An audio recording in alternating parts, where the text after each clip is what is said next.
Today was as open and shut an example of a snow day we've seen.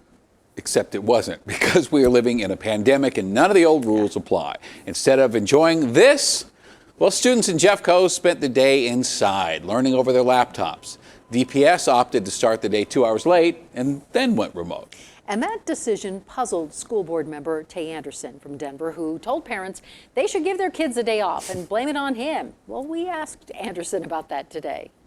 We can no longer continue to make announcements at 10 o'clock at night. That can't happen anymore because it's too much uncertainty. There were educators that were already asleep, families that were already asleep. They didn't know about this, and some of them went to school or woke up and logged on to school, and their school didn't start for another 2 hours, or they slept in and logged into school 2 hours late because their school did decide to start early and so or on time.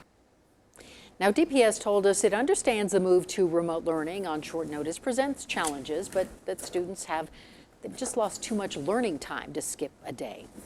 And we get that. We also know there are plenty of kids out there who were looking forward to a day off. Others are wondering if this whole learn from home thing will carry on past the pandemic. Denver 7's Ivan Rodriguez takes their concerns 360.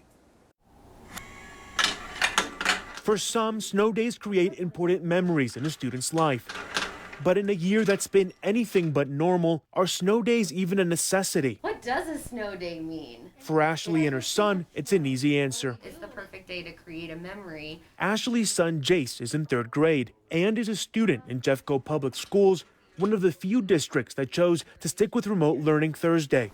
This one right here, I actually read. It's a chapter book. But instead of going to school, Ashley decided to keep her son home to enjoy a snow day.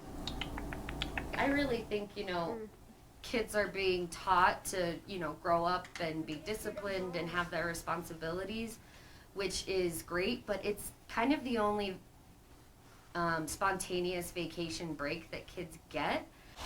In Highlands Ranch, these high school seniors in the Douglas County School District didn't let their snow day go to waste. I'm not opposed to a snow day. It's like a rite of passage in Colorado. Doug Coe says today's decision to close was made with student and staff safety top of mind. Jeffco Public Schools says we opted to hold a remote learning day today because it provided the opportunity to continue the learning while also keeping students, families, and school buses off the roads following a stormy night.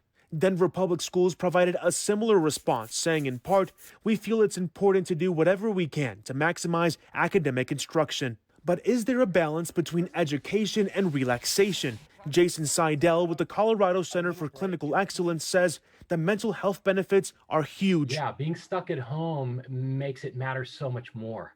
There's so much less that kids are able to do every day compared to life as usual. So any glimmer of freedom or extra fun, we have to capitalize on that.